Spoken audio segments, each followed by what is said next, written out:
I found my husband on a chic rooftop lounge, his arms wrapped around my supposed best friend. "You're supposed to be coaching our son's baseball game," I screamed. His response?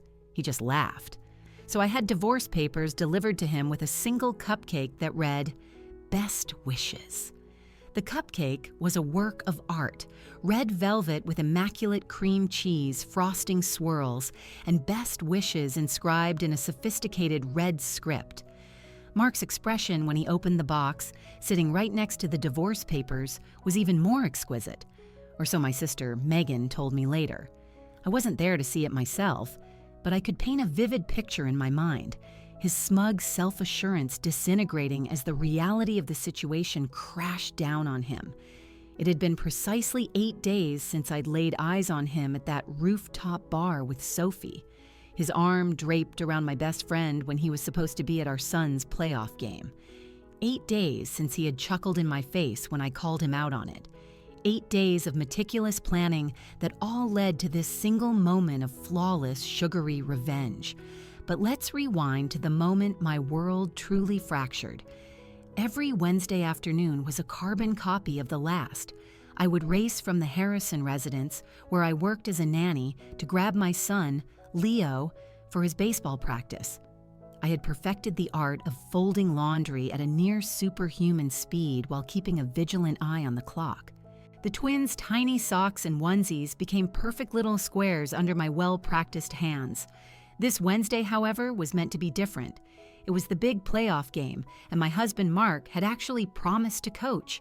His text from that morning was still glowing on my phone screen. "Got the playbook ready. See you at the field." I let my finger trace over those words, a spark of hope flickering to life in my chest.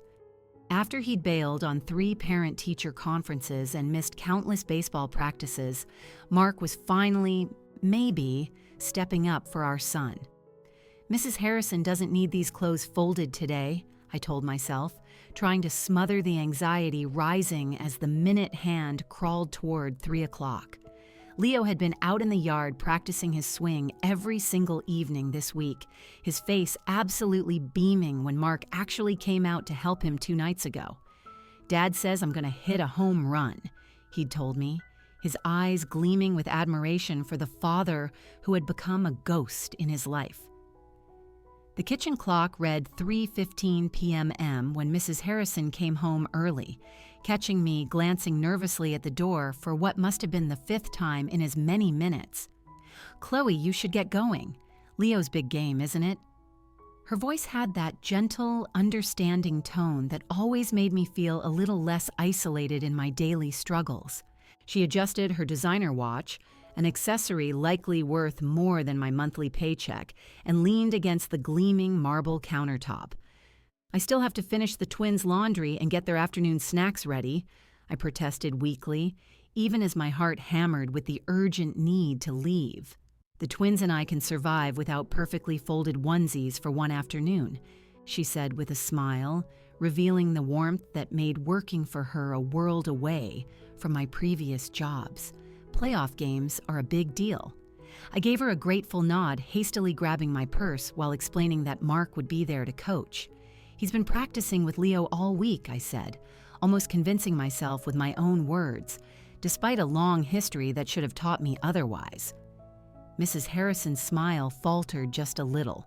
She'd heard about Mark's broken promises before. She'd been a silent witness to my tearful phone calls on the days he just never showed up to get Leo when he was supposed to. Traffic on Elm Street was at a standstill, and I found myself glaring at the dashboard clock as if I could will the numbers to move slower. 3:25 became 3:26. My fingers drummed an anxious rhythm against the steering wheel. Before I'd left, Mrs. Harrison had pressed an extra $20 bill into my hand. "Every playoff game needs a proper celebration," she'd insisted when I tried to give it back. "Get those boys some treats. They've earned it." I swung into the Greenfield Grocers parking lot, calculating that I had just enough time to grab some juice boxes and orange slices before the game started at 4. The automatic doors glided open as I grabbed a basket and hurried toward the produce aisle, mentally ticking off a list. 24 juice boxes for 12 sweaty 9-year-olds, 4 bags of pre-sliced oranges. and maybe those chocolate granola bars Leo loved for an after-game reward. That's when my phone rang, Leo's school's number flashing on the screen. My heart skipped a beat as I answered. "Mom." His voice was small, younger than his 9 years. "Where's Dad?" "Coach Miller is asking if anyone knows the place since Dad's not here." My stomach plummeted, that familiar heavy weight of disappointment settling deep in my chest. "He's not there yet?" I asked, already knowing the answer before the words even left my mouth. "No." That one syllable was heavy with all the hurt Mark had inflicted over years of empty promises. "Everyone's parents are here but mine." "I'll be there in 10 minutes, honey," I promised, abandoning the shopping cart right in the middle of the aisle. The oranges and juice boxes suddenly felt so insignificant compared to the crack I could hear forming in my son's heart. My mind raced, trying to invent excuses for Mark as I rushed back to my car. Stuck in traffic, work emergency, a flat tire. The very same lies I'd been spinning for him since Leo was old enough to notice his father's absences. I'd become a master at painting Mark as a victim of circumstance, not of his own choices, shielding Leo from the brutal truth that his father simply didn't make him a priority. As I pulled out of the parking lot, I realized I'd have to take a different route to avoid the construction on River Road. The digital sign at the intersection had been flashing warnings about it all week. Road closed. Detour ahead. The detour would guide me right past the Pinnacle, that trendy new rooftop bar downtown where Mark claimed corporate executives were always dragging him for mandatory after-work drinks.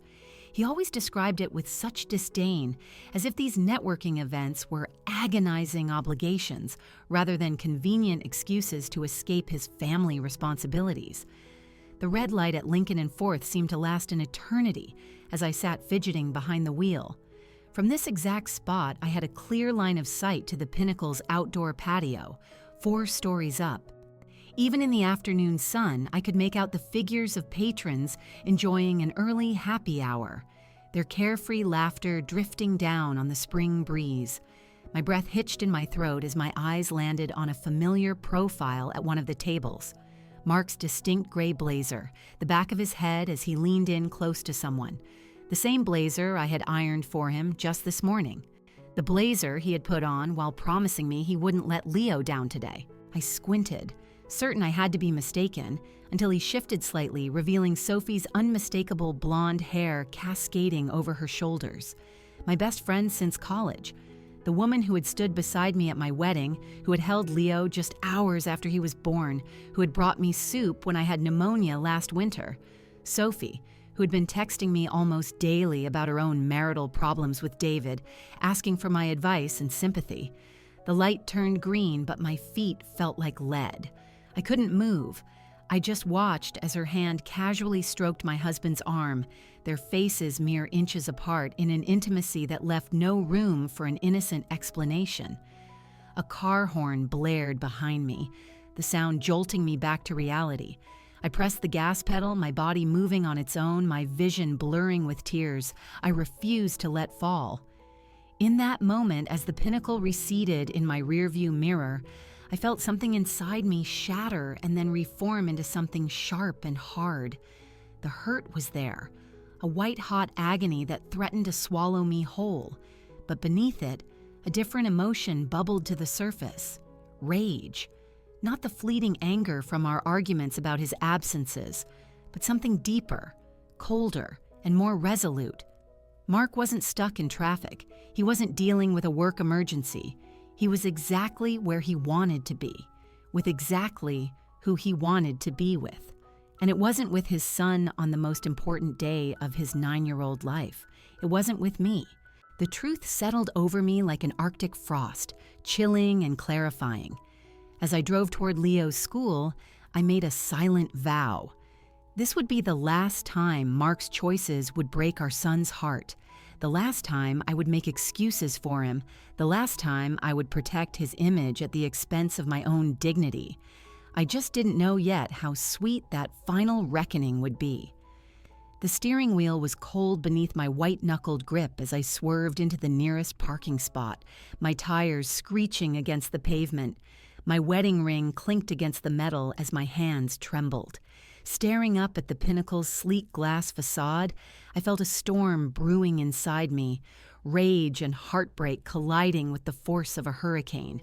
My body went on autopilot while my mind screamed a dozen contradictory commands. Go to Leo's game. Confront Mark, call Sophie, just drive away and pretend I saw nothing. Each scenario flashed through my mind, and none of them left me unharmed. The logical part of my brain knew Leo needed a parent at his game, but the wounded part needed answers.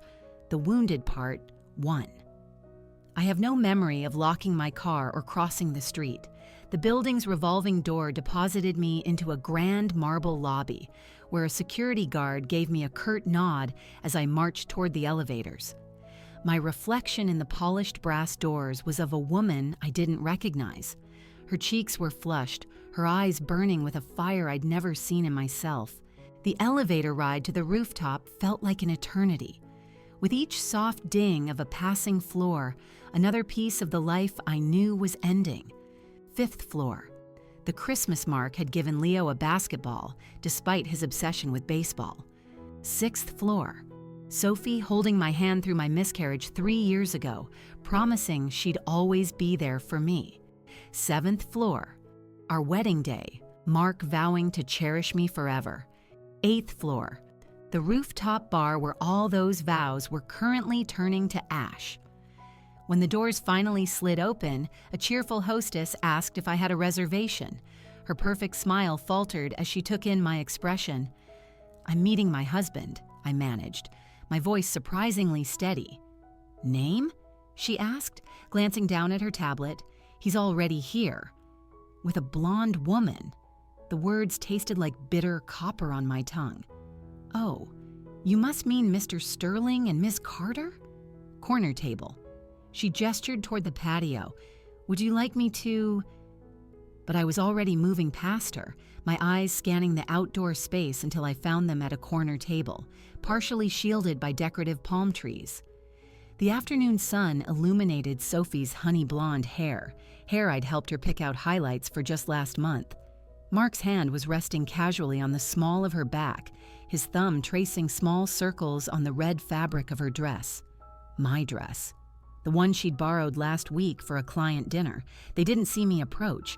Sophie was laughing at something Mark had whispered, her hand resting comfortably on his thigh. My husband, the same man who claimed he was too busy to attend a single parent-teacher conference this year, was leisurely swirling an expensive-looking cocktail while our son waited for him on a baseball field across town. I stood there for maybe 10 seconds, searing the image of their betrayal into my memory. The intimate angle of their bodies, the lipstick smudge on Mark's collar, the casual familiarity in the way Sophie's fingers toyed with his watch band, a birthday gift from me he'd sworn he loved. Well, isn't this cozy? My voice sounded foreign, higher and shakier than I'd intended. They sprang apart like guilty teenagers. Mark's drink sloshed over the rim of his glass, staining the pristine white tablecloth.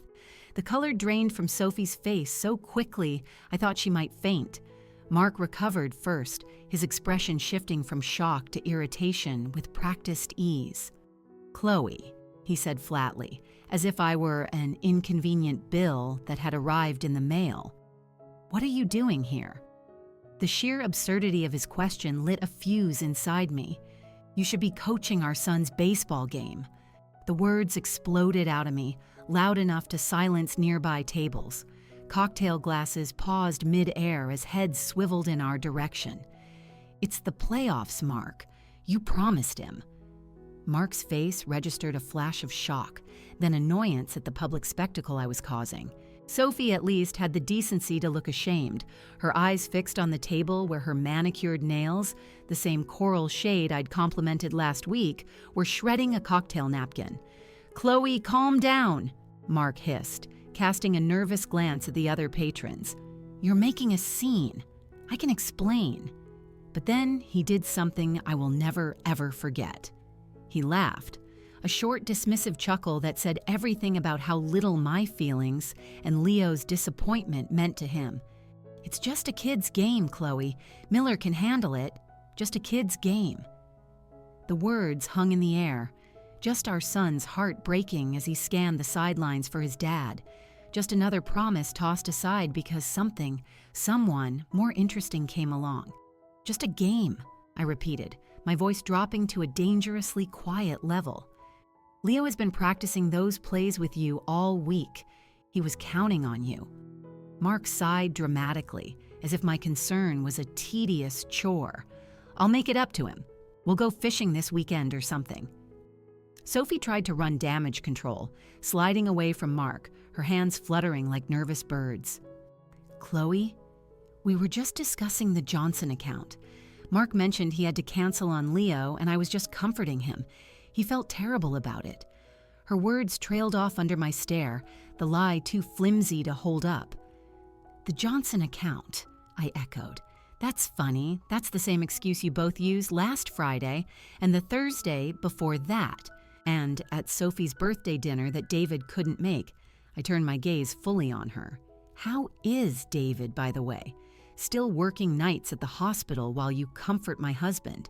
Sophie flinched as if I'd slapped her. The muscle in Mark's jaw twitched. This is ridiculous, he muttered, checking his watch impatiently, the watch I'd saved for 6 months to buy him. You're being dramatic. How long? I asked, a strange calm settling over me. When neither of them answered, I knew. It wasn't once. It was years. Their silence was all the confirmation I needed. The realization that I had been played for a fool by the two people I trusted most in the world hit me like a physical blow. While I'd been picking up extra nanny shifts to afford Leo's baseball camp, they'd been meeting for afternoon trysts. While I'd been consoling Sophie through her supposed marriage troubles, she'd been sleeping with my husband. I need to get to Leo's game, I finally said, the steadiness in my own voice surprising me. Mark rolled his eyes. You're overreacting. I said I'll make it up to him this weekend. Sophie reached for my arm, but I recoiled from her touch as if she were poison. Chloe, please, we need to talk about this like adults. Don't you dare show up at my house again, I told her before turning back to Mark, and don't bother coming home tonight. Mark's face darkened. It's my house, too. Then I'll be the one who's not coming home, I replied, already planning to call Megan. Either way, I don't want to see you. As I walked away, head held high despite the curious stares from neighboring tables, I heard Mark's angry whisper. See what you've done? Now I have to deal with this drama all night.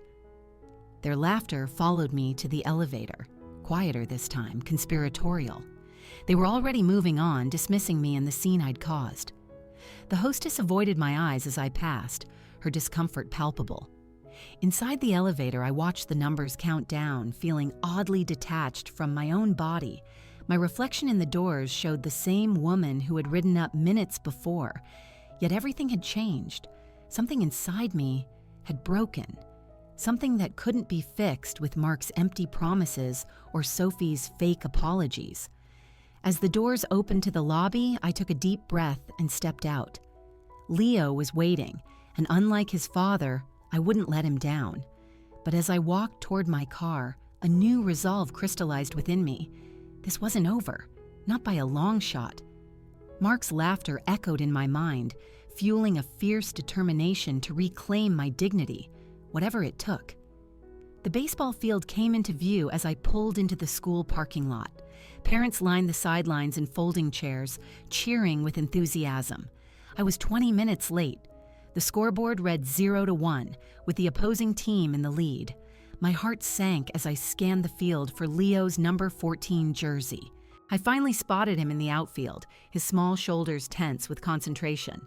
I found an empty spot on the metal bleachers next to another mom who gave me a sympathetic nod. You haven't missed much, she whispered, though Coach Miller seems a bit flustered today.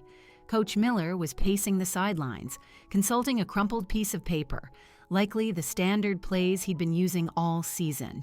Nothing like the specialized strategy Mark and Leo had worked on together during those rare evenings when my husband had actually bothered to show up for practice. I cheered loudly when Leo caught a fly ball, waving when he glanced toward the stands.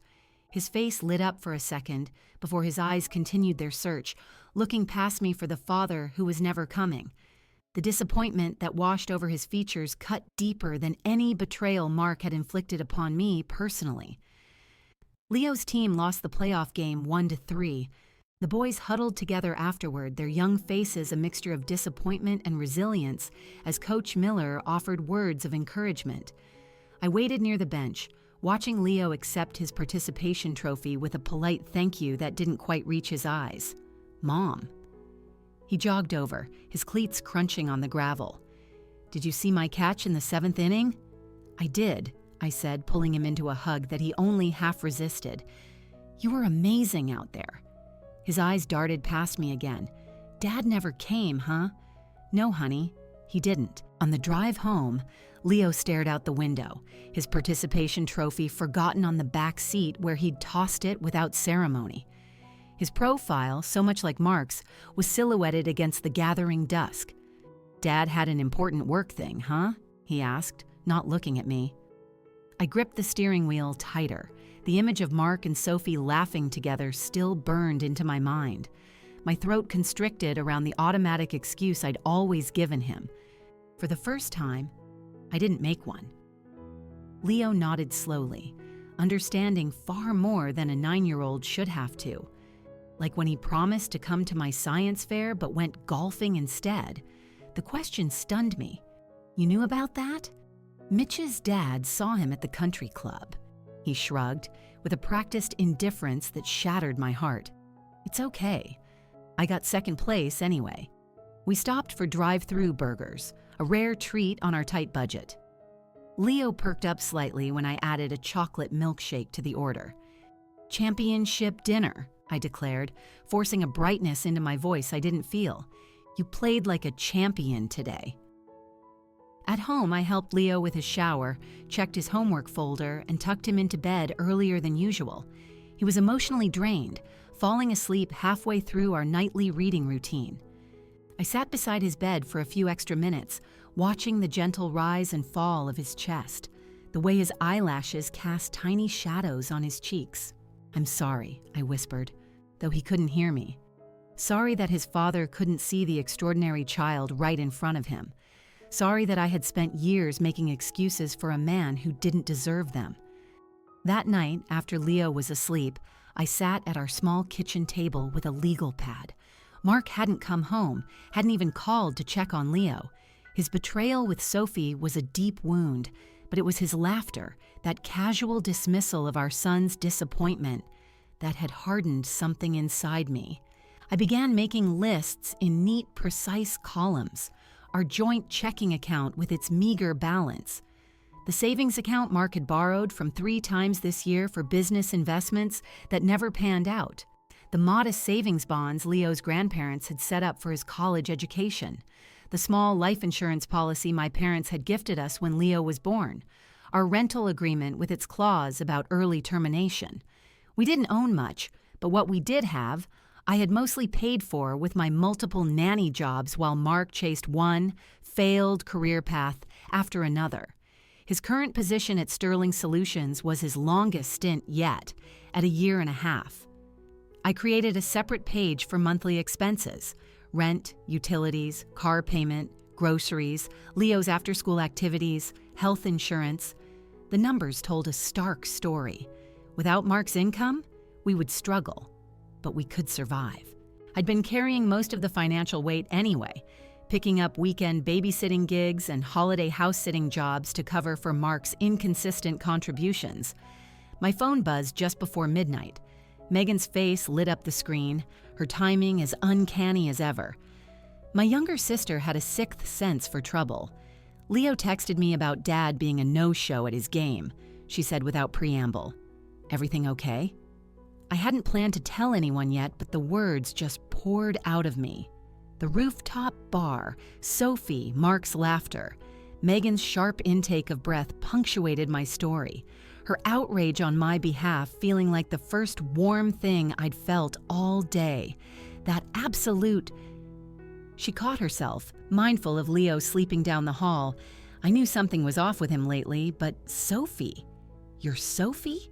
Leo's godmother. The very same, I confirmed, the betrayal still raw. Come stay with me, she offered immediately, already shifting into problem-solving mode.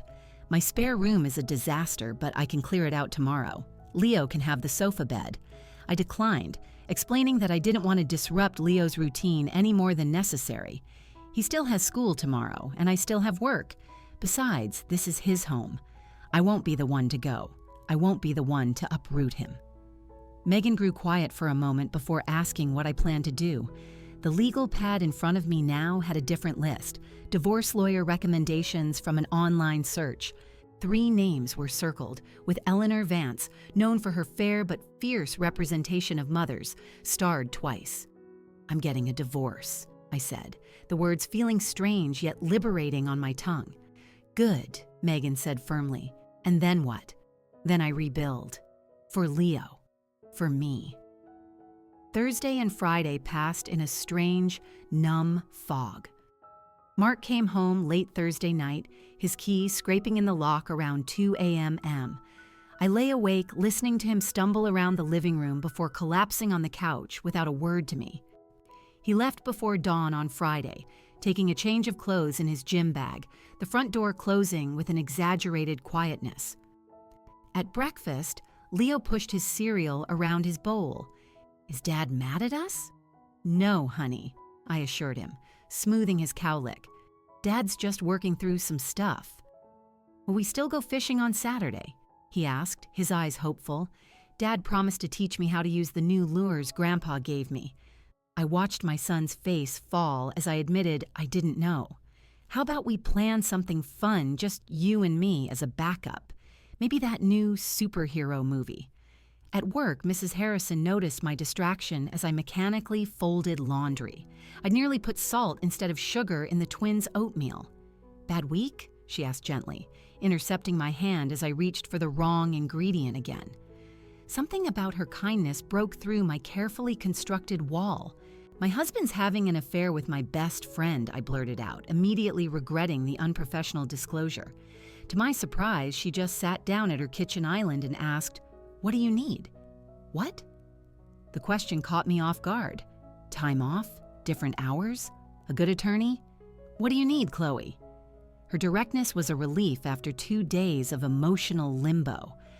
I don't know yet, I admitted, tears threatening for the first time since the pinnacle. Well, figure it out, she said, not unkindly. Then tell me. I've been where you are, and I didn't have anyone asking me that question. It would have helped. By Friday evening, I had an appointment with Eleanor Vance for Monday morning. I'd temporarily frozen our joint checking account, leaving just enough for the automatic bill payments, and arranged for Leo to spend Saturday with my parents under the pretense of helping Grandpa in his garden. Mark finally called around dinner time, not to check on Leo, but to inform me he'd be working late again. The thinly veiled lie ignited a quiet fury inside me. Mrs. Harrison's question, "What do you need?" kept echoing in my head as I tucked Leo into bed that night. What I needed was for Mark to face real consequences, not just from me, but in a way that would dismantle the public image he cared so much about. Mark had always been obsessed with appearances, with being respected and admired. The man who coordinated his ties with his pocket squares cared deeply about his image. As I smoothed Leo's blanket, an idea began to form, something fitting for a man who valued his public persona more than his son's heart, something that would make him feel as exposed and betrayed as we had. For the first time in days, I smiled, a small, determined curve of my lips that held no warmth but promised resolution. Mark had taught me an important lesson about the man he truly was. Now it was time to show him exactly who I had become. The weekend was a blur of forced normalcy for Leo's sake. Mark texted Saturday morning to cancel their fishing trip, citing unavoidable client meetings. I watched Leo absorb the news with practiced stoicism as he packed his overnight bag for Grandpa's house instead. His small shoulders squared with a resilience that both broke my heart and strengthened my resolve. Monday morning arrived with a strange sense of clarity. The fog of betrayal had lifted, revealing a path forward lit by purpose rather than just anger. I dropped Leo at school with an extra tight hug. "What's that for?" he asked, already looking toward his friends by the playground. "Just because I love you," I replied, smoothing his cowlick one last time. "Have a good day, sweetheart." "You too, Mom," he called back, already running toward the basketball court. I drove directly to the law offices of Eleanor Vance, located in a modest brick building downtown. The waiting room smelled of lemon polish and fresh coffee. A framed print on the wall read, "She believed she could, so she did." I took it as a good sign. Ms. Vance was nothing like I'd imagined. I expected someone severe and intimidating, but she was a petite woman in her 50s with salt and pepper hair and reading glasses perched on her nose. Her handshake, however, was firm and full of confidence. "So," she said once we were seated in her office, "you want a divorce?" "Yes," I replied, surprised by the steadiness in my own voice, as quickly and cleanly as possible. The divorce papers themselves were straightforward. We had little property to divide, and I wanted full custody with reasonable visitation for Mark, provided he actually showed up. Ms. Vance nodded approvingly as I outlined my financial situation and Leo's needs. "And the father's relationship with your son?" she asked, making notes in elegant handwriting. "Inconsistent at best," I admitted. "He loves Leo, but on his own terms and timeline. My son deserves better than conditional affection." When I explained my specific request for how the papers should be delivered, Ms. Vance raised an eyebrow but didn't object. "It's unusual," she admitted, "but not illegal. We typically use a standard process server, but there's no law against including additional items with the papers." A hint of amusement crossed her face. "I've seen worse in 25 years of family law. Much worse." I left her office feeling lighter than I had in years, as if I'd finally set down a boulder I hadn't realized I was carrying. The spring air felt fresher, the colors more vibrant. I checked my watch. I still had an hour before I needed to be at the Harrisons. On impulse, I turned toward Maple Street, stopping at the Gilded Spoon Bakery. The bell over the door chimed merrily as I entered the small shop. Glass cases displayed artful confections in every color imaginable, the air thick with the scent of vanilla and sugar. "Chloe!" Mrs. Dubois emerged from behind the counter, her round face lighting up with recognition. "It's been too long. How's that handsome boy of yours?" The bakery owner was a mother whose children I had occasionally watched years ago before I got the steady position with the Harrisons. Her twins were in high school now. "Leo's doing well," I said, then hesitated before adding, "but I'm getting divorced." Her expression shifted immediately to one of understanding. When I explained what I needed, her eyes softened with compassion. "I divorced Mr. Dubois 20 years ago when I caught him with my cousin," she confided, leaning across the counter. "Never regretted it for a minute. Best decision I ever made besides opening this bakery." She showed me their selection of single cupcakes, each one a tiny, edible sculpture. I selected a red velvet one with cream cheese frosting, requesting best wishes be written in elegant script across the top. Mrs. Dubois led me to a small table where we could discuss the design, sketching options on a notepad. This one, I decided, pointing to a design that balanced elegance with a subtle irony. Exactly the tone I wanted. Her hands moved with practiced precision as she piped the message in perfect cursive.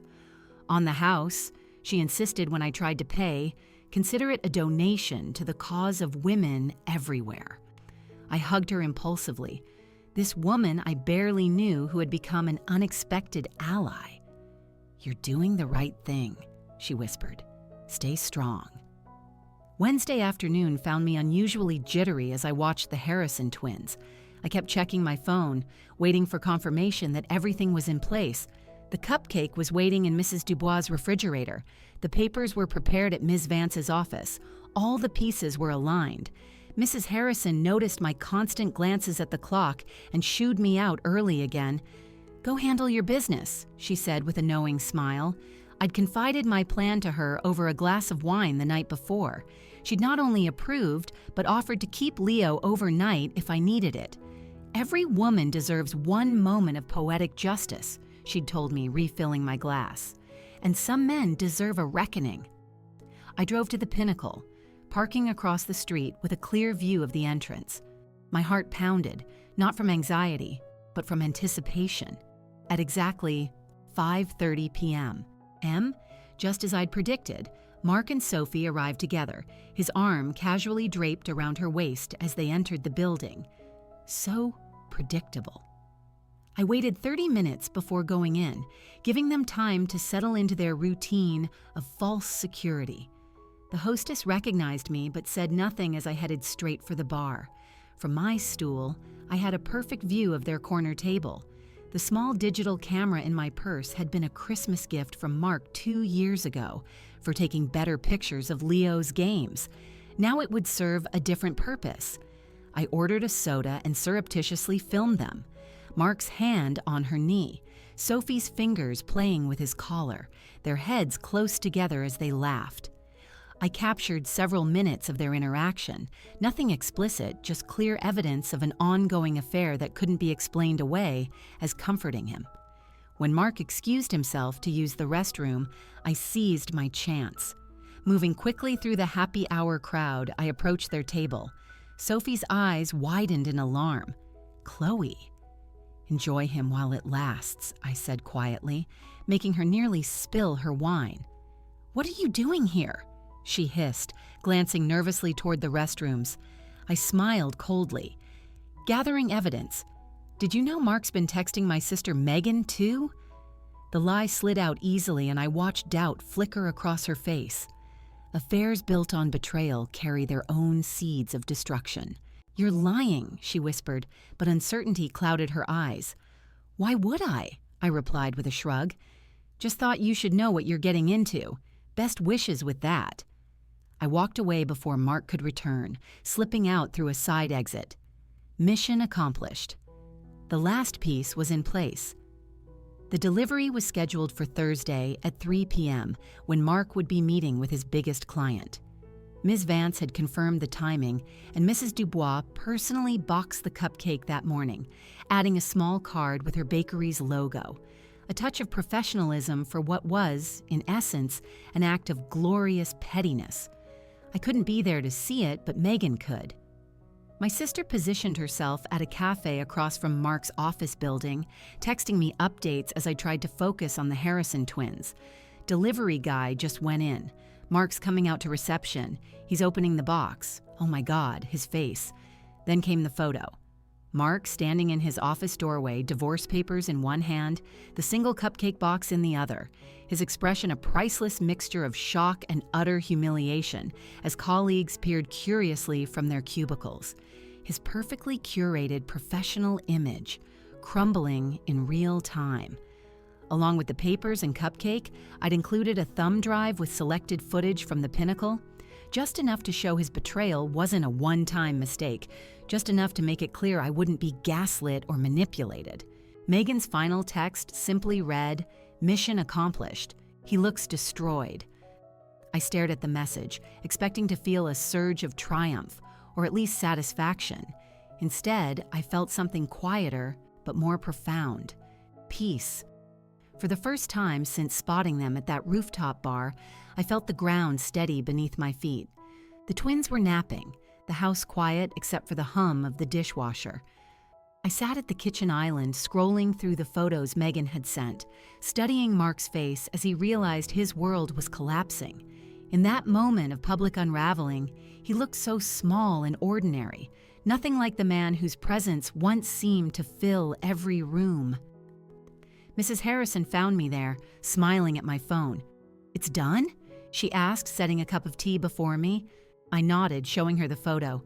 She examined it, her lips curving into a satisfied smile. "The cupcake was a nice touch," she said. "Elegant." "With just the right amount of pettiness," I added, and we both laughed, a free, unburdened sound that echoed through the sunlit kitchen. The twins woke an hour later, demanding snacks and stories, and I moved through the routine with my mind still processing the image of Mark's shocked face. Mrs. Harrison squeezed my shoulder supportively before leaving. "Remember," she reminded me, "Leo can stay overnight if you need space." I arrived home to an empty apartment, grateful for the solitude. I kicked off my shoes, made tea, and sank onto the couch. Then my phone began to vibrate. Mark's calls started that evening, 15 of them in 2 hours, each voicemail more desperate than the last. The first came while I was stirring pasta for Leo's dinner. "Chloe, call me back. This isn't funny. We need to talk about whatever stunt you're pulling." The second arrived as Leo was telling me about his science project. "Chloe, seriously. Divorce papers? With a cupcake? People at work are talking. Call me." By the third, the anger had given way to panic. "Please, just call me. I can explain everything with Sophie. It's not what you think." I listened to the first few messages, hearing his voice crack as he begged me to call him back. By the fifth, he was crying, something I hadn't seen him do since Leo was born. "I don't want to lose you and Leo," he sobbed into my voicemail. "Please, Chloe, I messed up. I know I messed up." I saved that particular voicemail not out of cruelty, but as confirmation that his wall of indifference could, in fact, be breached. Leo asked about the calls during dinner, his young face worried as my phone buzzed for the 12th time. "Is that Dad? Why do you keep ignoring it?" I set down my fork. "Dad's upset about some grown-up stuff," I explained, reaching across the table to squeeze his hand. "But it doesn't change how much we both love you." After tucking Leo into bed, I blocked Mark's number. The relief was instantaneous, like finally setting down a heavy suitcase I'd been carrying for too long. That night, I slept deeply for the first time in a week. Friday morning dawned clear and crisp. Leo seemed lighter at breakfast, chattering about a class field trip while I packed his lunch. At the Harrisons' house, the twins were fussy with teething, and I was on the floor demonstrating how to stack blocks when Mrs. Harrison appeared in the doorway, her expression cautious. "Chloe." "Sophie is at the door. She's asking to speak with you." My stomach clenched. I don't have anything to say to her. "That's what I told her," Mrs. Harrison said, a protective edge in her voice. "But she's insistent. Would you like me to send her away again?" I considered it, then shook my head. "No, I'll handle this." From the nursery window, I watched their exchange. Mrs. Harrison stood in the doorway, her posture unyielding. "Chloe's busy with the children," I heard her say firmly, "and you need to leave." Sophie's shoulders slumped in defeat. Her designer sunglasses couldn't hide the puffiness around her eyes as she retreated to her silver Audi. I felt a confusing mix of satisfaction and sadness watching my former best friend go. 15 years of friendship dissolved.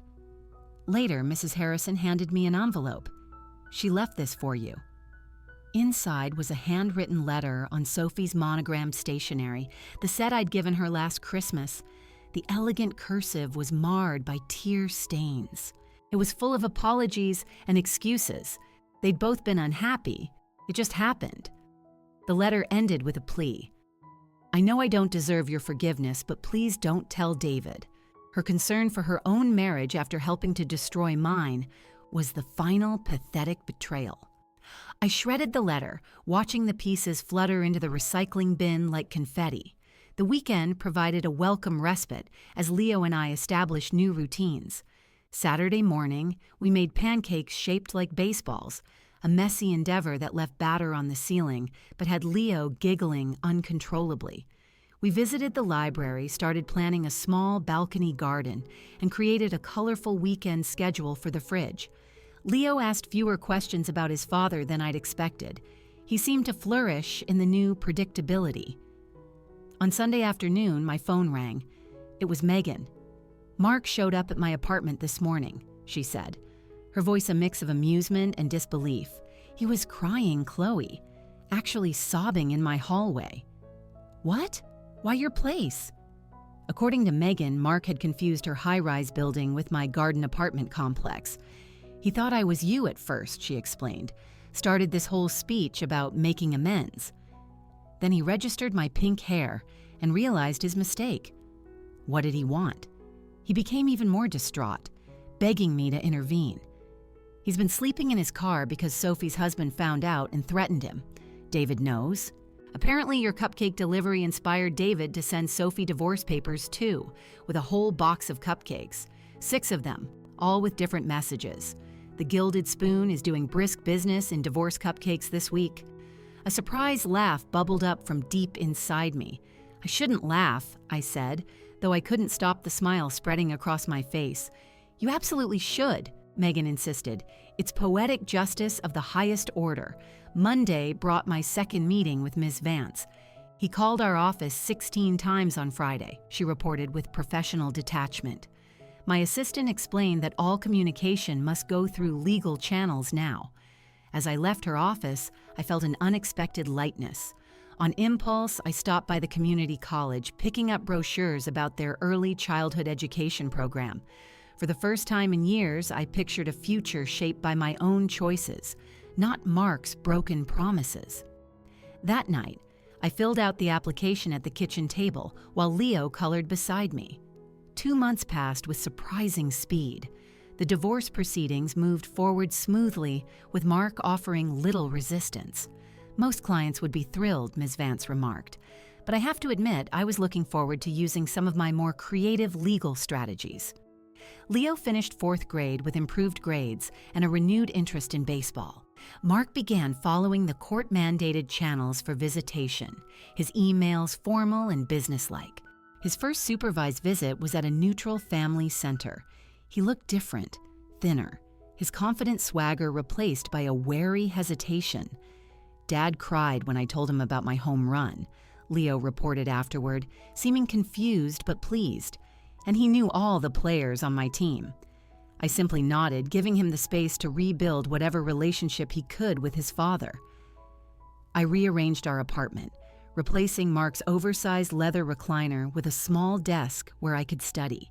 3 nights a week, I worked through assignments for my first college courses. The divorce was finalized in early July. I marked the occasion not with a party, but with a new, shorter haircut and ice cream with Leo. One evening, as we practiced pitching in the park, Leo asked a question that caught me off guard. "Are you happier now, Mom?" I paused, the baseball forgotten at my feet. In the rush of rebuilding, I hadn't really considered my own happiness. The answer came easily. Yes, I am. Leo nodded thoughtfully. Me too, he said, lining up another pitch. I like knowing what's going to happen next. His simple observation captured everything. The constant anxiety of waiting for another disappointment had lifted, leaving room for real joy. As we walked home, fireflies lighting our path, I realized my true revenge hadn't been the cupcake or the public humiliation. Those were satisfying, but superficial. The true revenge was this: building a life where Mark's absence was a relief, not a disappointment. A life where my son and I could finally, truly thrive. "Race you to the corner?" Leo challenged, breaking into a run. I laughed and sprinted after him, our shadows stretching out long before us, pointing the way home.